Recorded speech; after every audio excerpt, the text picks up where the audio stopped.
Hey guys, Steve here from the Phonograph Stop.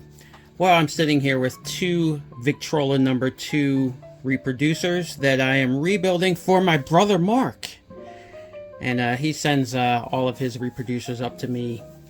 He also does phonograph restorations, and you can check him out on YouTube, and I will post his link in the description below. So, in this video, I'm going to show you some tips on restoring these beautiful large diaphragm sound boxes. And I already have these apart.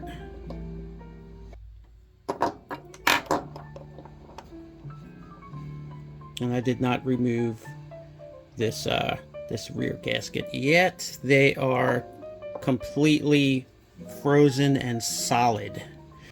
Now, how I get these gaskets out, what I usually do is I'll try to heat this up with a heat gun so they'll kind of soften it up a little bit, and then I'll get my screwdriver, and you can see there's a little ledge, little spot in between this backing and the bottom of the gasket.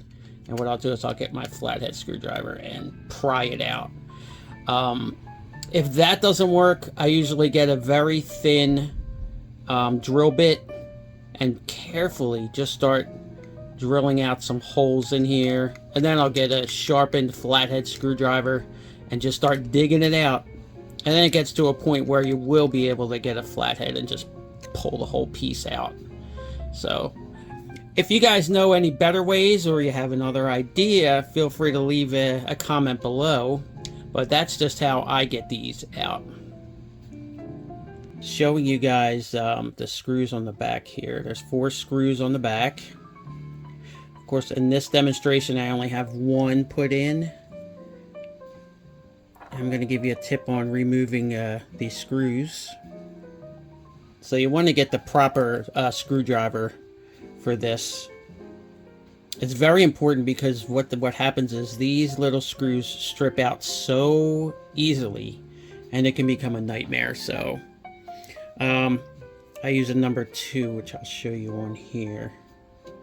Number 2. And it seems to fit snugly in the slot. So I'm going to show you how to take these out. You're going to line it up. Hope you can see that. We don't make sure that... Hold on a second. Let me see if I can get a little closer look here. You want to make sure it's very snug in here.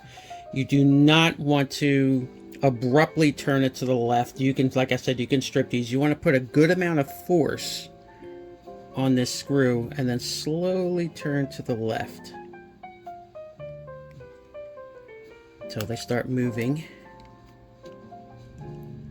and then you can get it out rather easily once they start moving. There you go. And then once it's out a little bit, I just remove the screwdriver and just take it out by hand. Makes it easy. And there she is. Always have some type of cup, because you can lose these screws and have a second nightmare.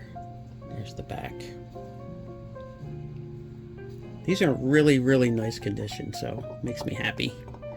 And once the back is off, after unscrewing the 4 screws, you'll have the rear gasket showing, and you can usually just pick that off. It's usually going to be stuck to the mica diaphragm most of the time.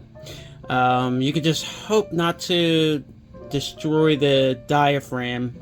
If you're replacing it, don't even worry about it. You can just unscrew the tiny little mica screw.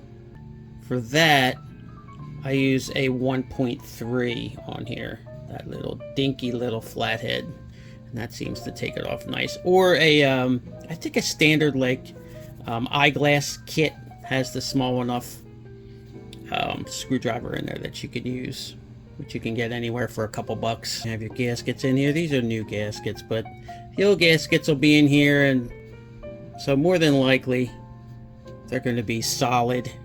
So you can just get a screwdriver and carefully just break it apart. And they break off pretty easily. If they don't break off easily, what I suggest is try to break off a small piece and then wedge the screwdriver in between here and just push that way, and they'll start snapping off in pieces. And then see, there's still some left on here. Yeah, this one here was one of the worst ones I've seen yet. It was like it was soldered on there. So once you get all this cleaned out, so once that's done, you order all your parts. You're gonna get new gaskets. You can get the new mica diaphragm. You can get all that stuff online. I want to talk about this needle bar here. Now, I inspect each needle bar. I make sure that it's not bent. Make sure it's nice and straight. Make sure it's centered in here. The height of the needle bar is important.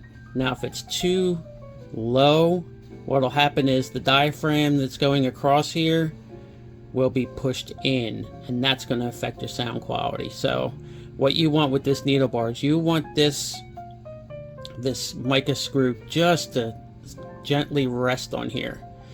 Now, there's screws and bolts on the back of here, this side and on the front. On the front, if you unscrew this bolt here and then screw down, what's going to happen is it's going to raise the needle bar just a little bit. And the other side does the reverse. That'll lower the needle bar, so you can do a fine adjustment with the needle bar. Like I said, that's very important. And then basically you just put it back together, and I do a fine polish and give her a test on one of my phonographs to make sure she is up to par.